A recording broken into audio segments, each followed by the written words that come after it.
You'll sit out here with the staff. We can't have you dragging down the photos in that dress. My mother said it standing at the entrance of a climate-controlled reception tent, pointing a manicured hand toward a rusted folding chair set up near the catering trucks, fully exposed to a Savannah thunderstorm that had been building on the horizon all afternoon. I sat down without arguing.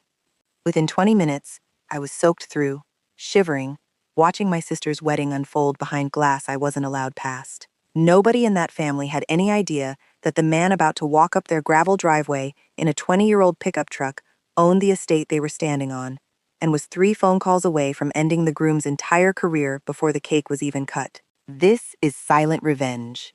Before we go further, if you're new here, hit subscribe, because what happens in the next 20 minutes of this story is the reason people keep coming back to this channel.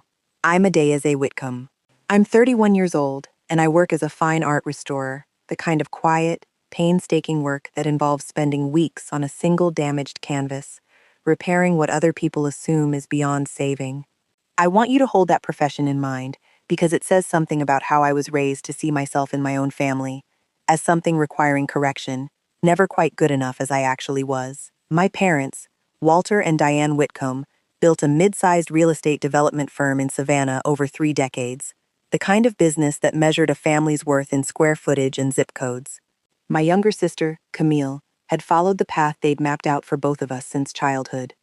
Business school, a job at a prestigious firm, and now, at 28, a fiancé named Trent Bardot, who'd just accepted a vice president position at a boutique investment firm called Ashcroft Capital Partners. I had chosen art restoration instead of business school, a decision my parents treated, for nearly a decade, as evidence of some fundamental defect they'd failed to catch early enough to fix. I met my husband, Julian Foss, 6 years ago, at an estate sale where he was quietly acquiring old furniture for what he described, at the time, as a few properties I manage.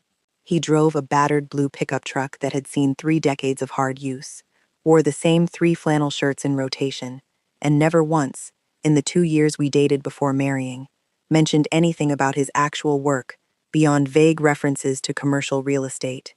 I fell for him because he was the first person who'd ever asked genuine questions about my restoration work without following it up with a question about when I planned to get a real career. Those early years matter to understanding how completely my family misjudged him from the very first meeting. Julian proposed to me in my own studio on a Tuesday evening, surrounded by half-finished canvases and the smell of turpentine, because he said he wanted the moment tied to the place where I was most fully myself, rather than to some venue he'd rented to impress anyone watching. We married in a small ceremony at a botanical garden, 60 guests total, a fraction of the size my mother would have preferred, funded entirely from what I assumed, at the time, was Julian's modest savings as a property manager. It wasn't until nearly 3 years into our marriage, when a routine conversation about our own home's mortgage revealed that we didn't actually have one, that I began to understand the gap between the version of Julian I'd married and the version of Julian that existed on paper.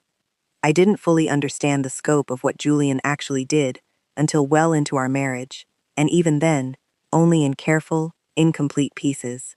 He founded a private investment fund a decade ago that specialized in acquiring undervalued commercial properties and quietly holding controlling stakes in smaller regional financial firms, structuring every one of his holdings through layers of LLCs specifically designed to keep his own name out of any public reporting beyond what regulators strictly required. He explained it to me once, early in our marriage, as a simple preference for privacy. The moment people know what you're worth, he told me, they stop talking to you and start performing for you. I'd rather know who someone actually is first. That instinct came from somewhere real, not simple eccentricity. Julian had grown up considerably poorer than I ever had, the son of a single mother who cleaned houses in the same wealthy Charleston neighborhoods where, decades later, his own investment fund would eventually acquire property. He'd watched, as a teenager, the way wealthy homeowners treated his mother, some with genuine warmth, most with a careless, invisible indifference that never once considered she might be listening, thinking, judging them right back. I learned more about people's actual character watching how they talked to my mom while she cleaned their kitchens than I ever learned in business school, he told me once. Money doesn't change who someone actually is. It just gives them more rooms to hide it in.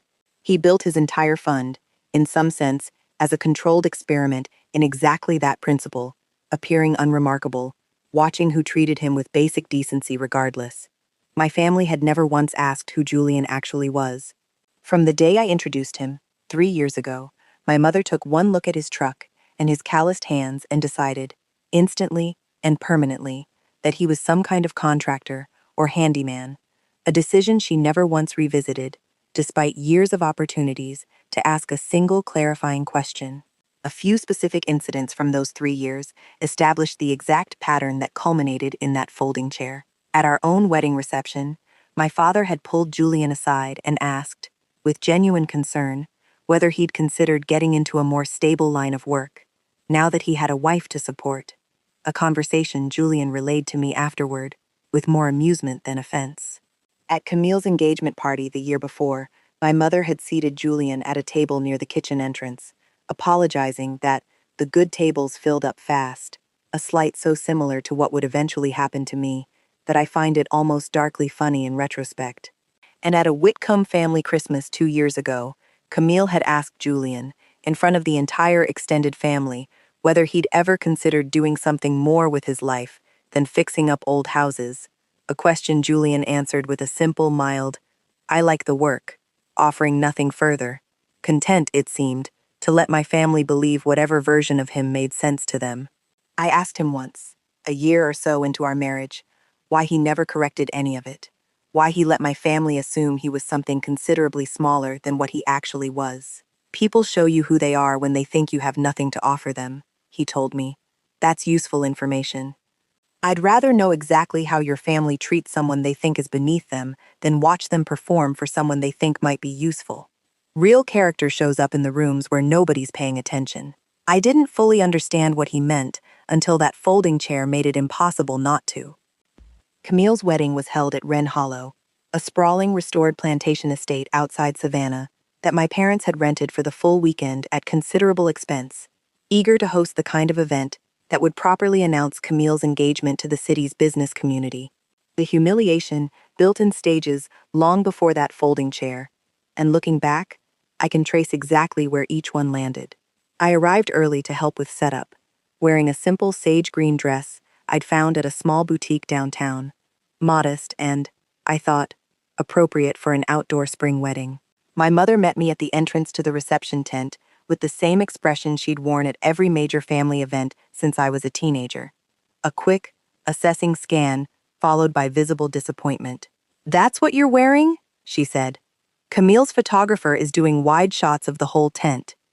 I need everything in frame to look intentional." "It's a nice dress, Mom," I said. "It looks like something you'd wear to paint in," she said, and I felt the old familiar heat rise in my face. "I don't have time to deal with this today, Adize. Just stay out of the main photos, all right? We'll figure out where to put you." The 2 hours before the seating decision matter, because the humiliation built gradually rather than arriving all at once. My mother had me help carry centerpieces for the first hour, treating me openly as an extra pair of hands rather than a guest, directing me with the same clipped efficiency she used with the hired setup crew. When I finally finished and tried to find my assigned seat inside the tent, I discovered there wasn't one. My name had simply been left off the seating chart entirely, an oversight my mother described, when I asked her about it, as an honest mistake with so much to coordinate. Though I noticed Camille's seating chart had been finalized and printed nearly 2 weeks earlier, every other name meticulously placed. Where they figured out to put me, an hour later, as guests began arriving and the sky darkened with the first real threat of the storm, was a single metal folding chair set up near the catering trucks, entirely outside the massive white tent that housed everyone else. "You'll sit out here with the staff," my mother said, not quite meeting my eyes. "We can't have you dragging down the photos in that dress. It won't be for long." I want to mention something that happened about an hour before Julian arrived, because it became relevant later, in ways nobody in that tent could have anticipated. I'd overheard, through the thin canvas wall separating me from the reception, Trent holding court at the bar with a group of his colleagues, loudly recounting how he'd landed a major client for Ashcroft Capital the week before his official start date. "I basically fast-tracked the whole approval," he'd bragged, his voice carrying easily in the acoustics of the tent. The client's family friend happens to know someone on the compliance side, so we skipped about 3 weeks of paperwork. Sometimes it's about who you know, not what you know. His colleagues had laughed along, the specific, admiring laugh of men who mistake shortcuts for cleverness, and I remember thinking, sitting soaked in that chair, that even his own success seemed built on exactly the kind of casual corner cutting that eventually catches up with people. I had no idea, in that moment, how directly that boast would come back to define the rest of his evening. The storm broke 30 minutes after I sat down, a sudden, violent Georgia downpour that soaked through my dress within minutes, plastering my hair to my scalp, turning the ground beneath my chair into thick red clay mud. Inside the tent, 20 feet away, I could see the warm glow of string lights, hear the muffled sound of a string quartet, watch blurred shapes of guests in formal wear, moving easily between conversations, while I sat alone in the rain, shivering, watching my own sister's wedding through glass I wasn't permitted past. The specific texture of those 2 hours matters to understanding exactly what I was sitting with. The rain came in waves, sometimes softening into a fine mist that felt almost bearable, then intensifying without warning into sheets heavy enough to sting my bare arms. A catering assistant, a young woman named Fiona, who couldn't have been more than 19, brought me a cup of coffee about 40 minutes in, glancing nervously back at the tent as she did it, clearly uncertain whether she was permitted to acknowledge me at all. "I'm sorry," she said quietly, setting the cup on the metal table beside my chair. "Nobody told me why you're out here. I just figured you shouldn't be sitting in the rain with nothing warm." That small, unprompted kindness from a stranger nearly undid the composure I'd been holding on to, more than anything my own family had done to me that day. By the second hour, I'd stopped watching the tent entirely, staring instead at the tree line beyond the catering trucks, counting the seconds between distant thunder and the flash of lightning that preceded it, a habit my grandmother had taught me as a child to keep from being frightened during Savannah's summer storms. I thought about her, sitting there soaked and forgotten, and I thought about the locket in my bag, and I made myself a quiet promise that I would deliver it regardless of how the rest of the evening went, because some promises matter more than the discomfort of keeping them. Why I stayed in that chair instead of simply leaving matters to understanding the rest of this story. My grandmother, who'd passed away 8 months earlier, had asked me, in one of our last conversations, to give Camille a small enameled locket that had belonged to my grandmother's own mother, a piece she wanted kept in the family, regardless of how distant Camille and I had grown. I'd promised her I would, and I was determined to keep that promise, even sitting soaked and humiliated on a metal chair in the rain. Grandma Odile had been the one person in that family who never once measured me against Camille's path. She'd visited my restoration studio more times than either of my parents combined, genuinely fascinated by the process of stripping away decades of grime and damage to reveal what had been underneath a painting all along. "You're the only one in this family who actually understands patience," she told me once, watching me work on a water-damaged portrait. "Everyone else wants the fast version of everything. You're willing to sit with something broken long enough to actually fix it properly." I'd held on to that locket for 8 months, waiting for the right moment to give it to Camille, hoping, foolishly perhaps, that the gesture itself might soften something between us. If you're still with me, this is where everything actually turns. Make sure you're subscribed, because what happens over the next few minutes changes the entire shape of this story. Camille and Trent stepped out onto the covered stone terrace, about an hour into the reception, trailed by a photographer, capturing moody, storm-lit portraits. I watched Trent notice me first, his expression shifting into open contempt. "Is that your sister?" he said to Camille, loud enough to carry. "Looks like she wandered in from the parking lot." Camille laughed, the specific, careless laugh of someone who'd decided, a long time ago, that my feelings didn't require careful handling. "Don't mind her," she said. "She likes being dramatic." I stood, walked to the edge of the terrace, and held out the small velvet box containing our grandmother's locket. "This was Grandma Odile's," I said, my voice steady despite my chattering teeth. "She wanted you to have it. I promised her I'd give it to you today." Camille took the box with obvious reluctance, opened it, and stared at the locket with visible distaste. "It's tarnished," she said. "It doesn't match anything I'm wearing." She snapped the box shut and set it down on the stone railing without another word, turning back to the photographer, dismissing both the gift and me in the same motion. Here's what happened next. and it's the moment that changed everything. I heard the distinct deep rumble of a diesel engine climbing the gravel driveway, and I turned to see Julian's old pickup truck pulling up directly in front of the main entrance, ignoring the valet stand entirely. He'd told me that morning he might come by later to check on me if the weather turned bad, a promise I hadn't fully expected him to keep given how busy his week had been. He stepped out of that truck into the pouring rain, still in his work clothes, and walked straight toward me without a single glance at the wedding unfolding around him.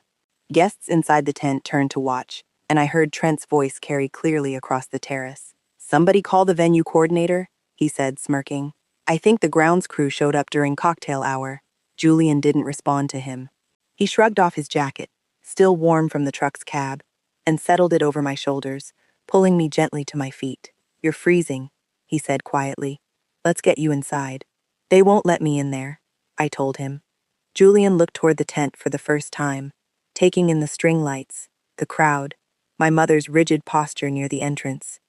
Something in his expression shifted, a stillness I recognized from the rare moments I'd seen him genuinely angry. "We'll see about that," he said. My mother intercepted us at the tent's entrance, her face flushing with the specific horror of a woman watching her carefully staged event threaten to unravel. "This is a private reception," she said to Julian, not quite recognizing him fully soaked and out of context. "I'm going to need you to—" "Diane," Julian said, and something in the flat, unhurried certainty of his voice made her stop mid-sentence. "I own this property." That sentence landed in stages, and I've thought about it many times since. My mother's face went through several stages in rapid succession: confusion, disbelief, and finally, a kind of dawning horror as she connected the man in front of her, soaked and unremarkable in his work clothes, to a name she'd apparently seen before on paperwork she'd never fully read. "Wren Hollow was acquired by my holding company 18 months ago," Julian continued, his voice carrying easily across the now quiet section of the tent nearest us. "Your venue coordinator's lease payments come to my office every month. I've been meaning to walk the grounds properly for a while now. Tonight seemed like as good a time as any." Trent, still on the terrace, laughed nervously, clearly overhearing enough to feel the need to reassert himself. "Nice story," he called out. "But I don't think a guy who drives a truck like that owns anything worth mentioning."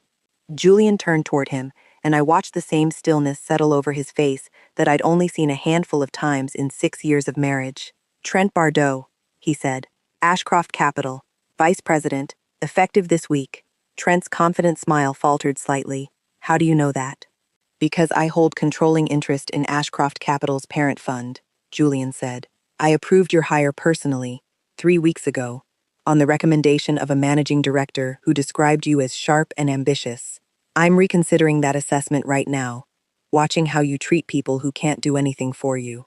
The tent had gone properly quiet by now, guests near us turning to watch, the string quartet trailing off into an uncertain silence.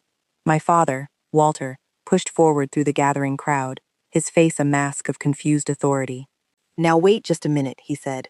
"I don't know what kind of game you're playing, but this is my daughter's wedding, and I won't have—" I noticed, in that stretch of silence, a few specific reactions from the surrounding guests that stayed with me afterward. My Aunt Doris, my mother's older sister, who'd always treated me with a kind of distant but genuine warmth the rest of the family lacked, moved quietly toward the tent's edge and draped her own shawl over my shoulders without a word, a small gesture of care that meant more to me in that moment than almost anything else that happened that evening. A cluster of Trent's colleagues near the bar had gone very still, exchanging the specific, wide-eyed glances of people beginning to understand that the evening's gossip had just taken a turn none of them had anticipated. And Camille's maid of honor, a college friend named Odalise who I'd met only a handful of times, was staring at Camille with an expression of open, unguarded horror, clearly reassessing, in real time, exactly what kind of friend she'd been standing beside all evening. "Walter," Julian said, "I also hold the note on Whitcomb Development's Riverside Commons project. Your firm refinanced through a fund I control 11 months ago, when your original lender pulled out over concerns about the site's floodplain assessment. I approved that refinancing personally, as a courtesy to my wife's family, without ever mentioning it to her, because I didn't think it was my place to use it as leverage in a family that hadn't yet given me a reason to." He looked around the tent slowly, at Camille frozen near the terrace doors, at Trent's rapidly draining confidence, at my mother's stricken face. "Tonight," Julian said, "you gave me a reason." What happened over the following 20 minutes unfolded with a kind of controlled, methodical calm that felt more devastating than any shouting could have. Julian pulled out his phone and placed a call, on speaker, to Ashcroft Capital's head of compliance, a woman named Priya Anand who I'd met once, briefly, at a firm dinner years earlier. "Priya," Julian said, once she picked up, "I need you to hold Trent Bardot's start date. I want a full review of his background check before he sets foot in that building, and I want you to specifically look into a comment he made to me directly, 20 minutes ago, boasting about how he'd secured a client referral through what he called a creative interpretation of the firm's gift and entertainment policy. I think that's worth a closer look before we hand him a corner office." I watched Trent's face drain entirely of color, the earlier boast about a lucrative client win, one he'd delivered proudly to a table of guests only an hour before, entirely unaware of who might be listening, visibly replaying in his own memory in real time. That comment was a joke," Trent stammered. "It was just wedding talk. I didn't mean anything by it." "Compliance reviews take everything seriously, Trent," Julian said. "Especially things people say when they think nobody who matters is actually listening." Priya's voice came through the speaker, careful and professional. "I'll open the review immediately, Mr. Foss. Given the nature of the comment, I'd recommend we pause the offer entirely pending the outcome." "Do that," Julian said, and ended the call. The tent had gone entirely silent by now, every guest watching the unraveling with a kind of horrified fascination. My mother found her voice first, thin and pleading, in a register I'd never once heard her use with anyone. "Julian, please," she said. "This is Camille's wedding. Can we not do this tonight, of all nights?" "I'm not doing anything to Camille's wedding," Julian said. "I'm addressing what your family did to my wife, an hour before I arrived." Those are two different events that happened to be occurring in the same tent. Standing there in Julian's jacket, soaked and shivering, watching my family's careful, curated evening collapse in real time, I felt something I hadn't expected. It wasn't triumph, not exactly. It was something closer to a strange, exhausted relief.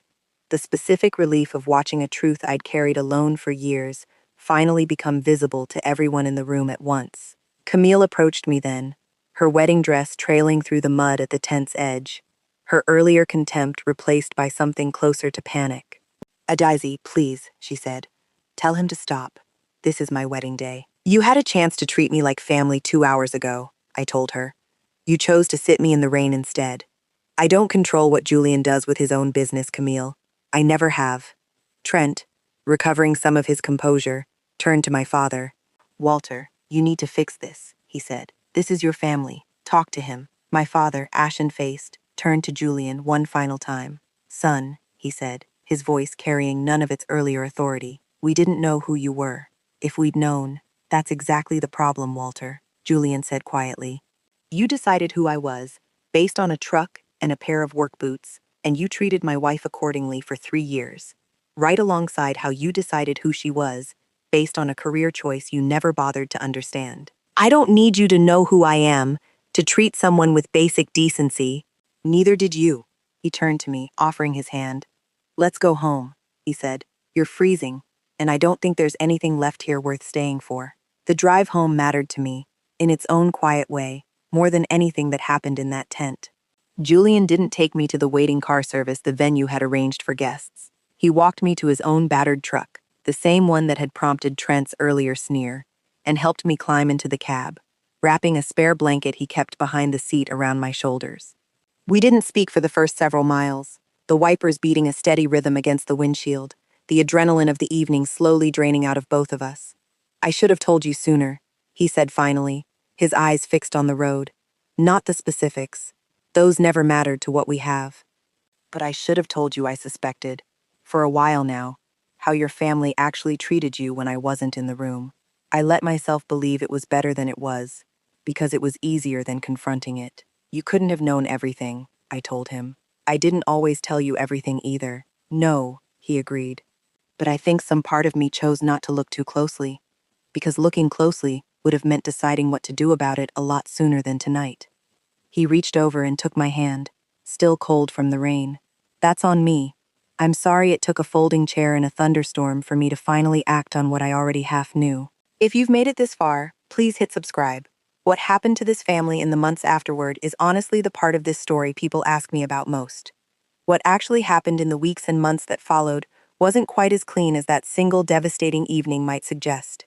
Trent's offer at Ashcroft Capital was formally rescinded 11 days later, following a compliance review that confirmed he'd indeed accepted an undisclosed gift from a client in exchange for expedited account approval, a violation serious enough that Priya's team flagged it not just internally, but to the relevant regulatory body, given the firm's disclosure obligations. Trent found himself, within a month, blacklisted from every reputable firm in the region, his name quietly circulated among compliance officers who take exactly this kind of violation seriously.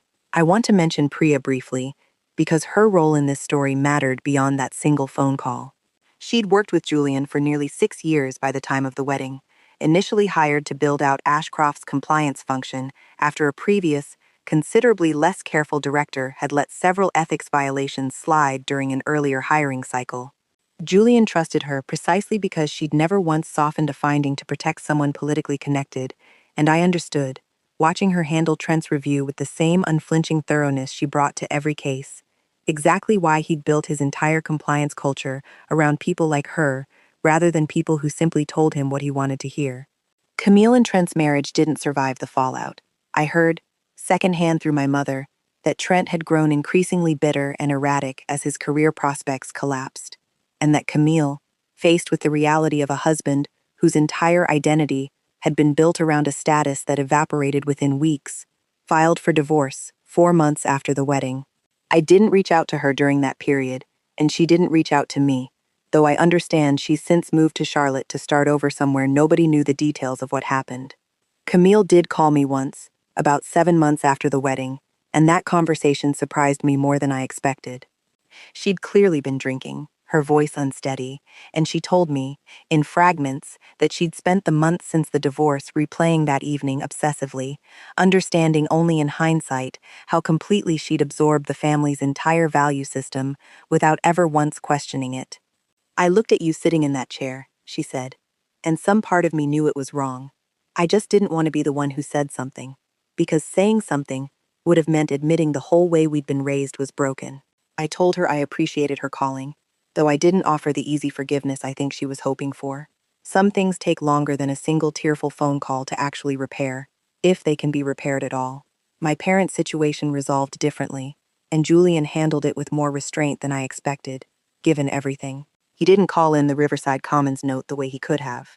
Instead, about 6 weeks after the wedding, he sat down with my father directly, without me present, and laid out, in plain terms, exactly why he'd chosen not to use the leverage he held.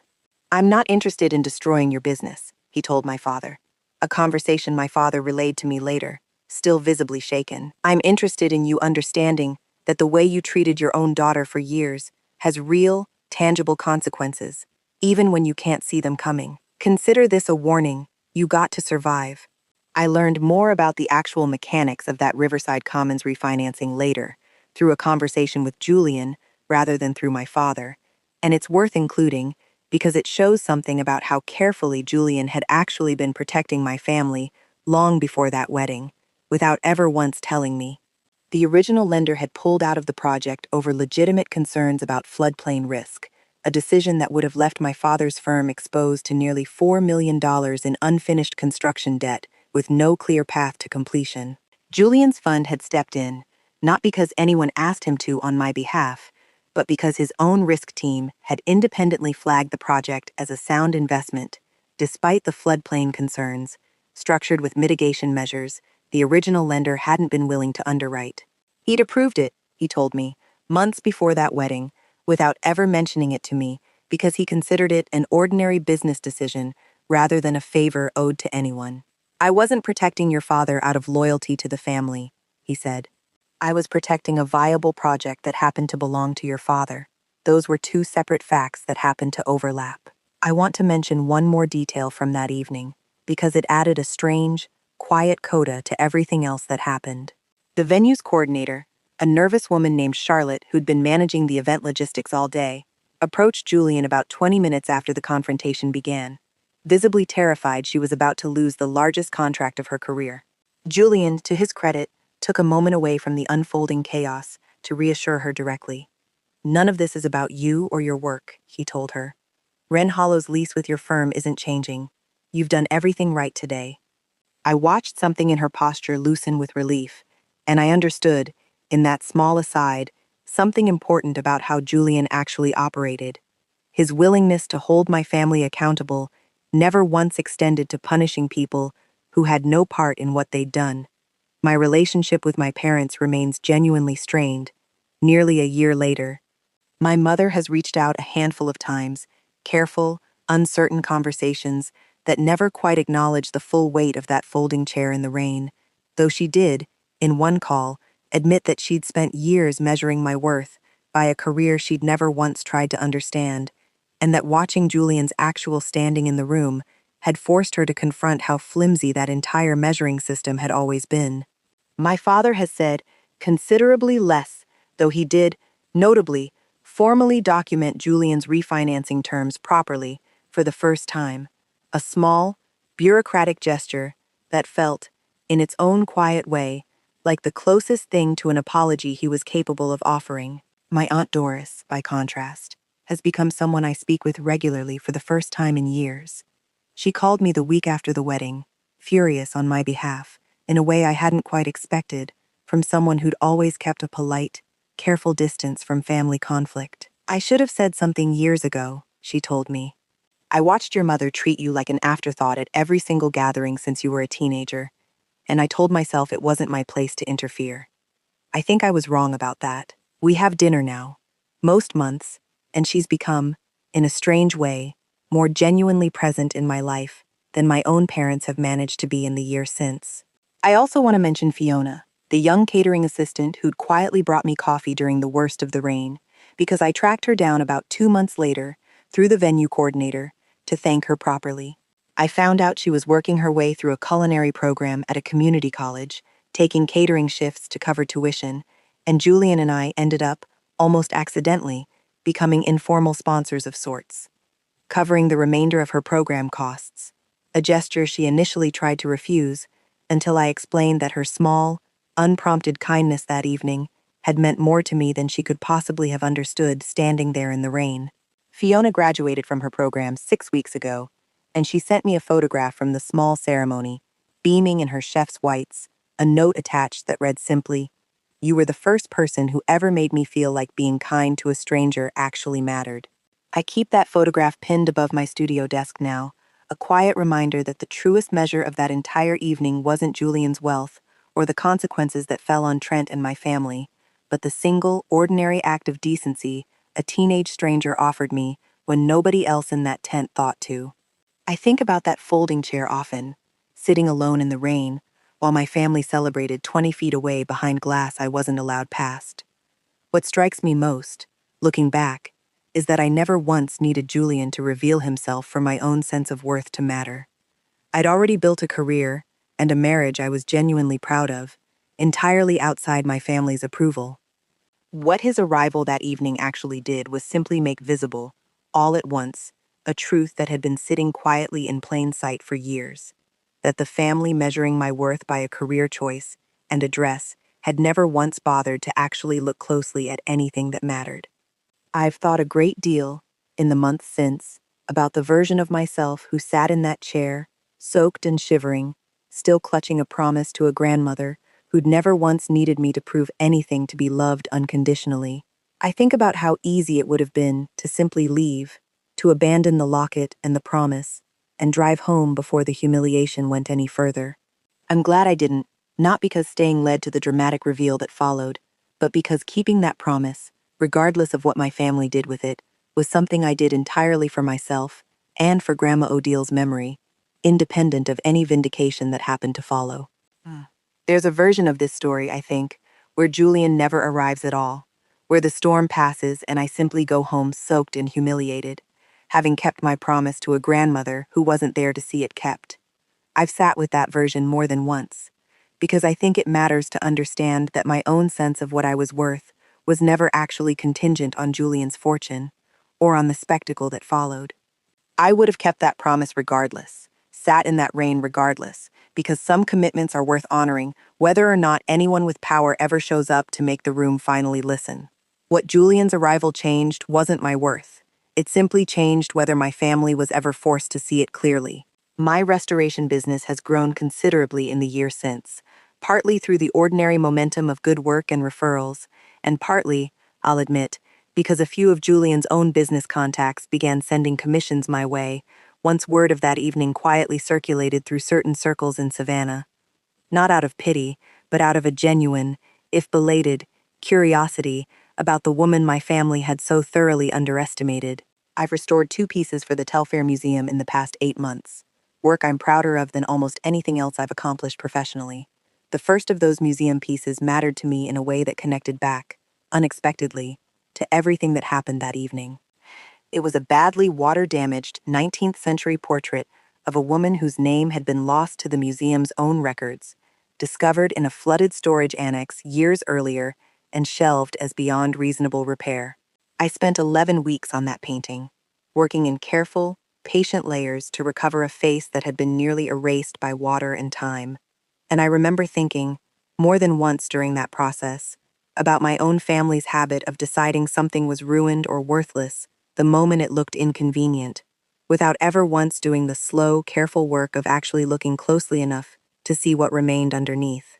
The museum's head curator, a soft-spoken woman named Beatrice Okonjo, told me when I finished that the piece had exceeded every expectation she'd had walking into the project, and I felt, hearing that, a specific satisfaction that had nothing to do with my family at all, built entirely on work I'd chosen for myself, on my own terms, years before any of them ever knew what I was capable of. Julian and I don't discuss that evening often anymore, though he did tell me once, several months later, sitting on our own back porch, that watching my family treat me the way they did had confirmed something he'd suspected, but never fully articulated, in 6 years of marriage. I always wondered why you seemed to brace yourself slightly every time we visited your parents, he said. I understand it a lot better now. I wish I'd walked up that driveway an hour earlier. If you've ever had your own family decide who you were before checking whether it was true, I hope you remember this. The people who matter most in your life don't require anyone's fortune or title to already know exactly who you are. Sometimes the rest of the room just needs the right evening to finally catch up. I still have Grandma Odil's locket. Camille never wanted it, and after everything, I asked my mother, quietly, whether I could have it back rather than let it stay wherever Camille had left it that night. It sits now on my studio windowsill, catching the afternoon light while I work. A small, steady reminder of the one person in my family who never once needed a dramatic reveal to already know exactly who I was. Thank you for spending this time with me. If this story meant something to you, tell me in the comments about a moment when someone finally saw you clearly, even if it took far longer than it should have. And if you haven't already, please subscribe to Silent Revenge, new stories about the quiet people who finally get to be seen exactly as they are, go up every week, and I don't want you to miss the next one. I'll see you there.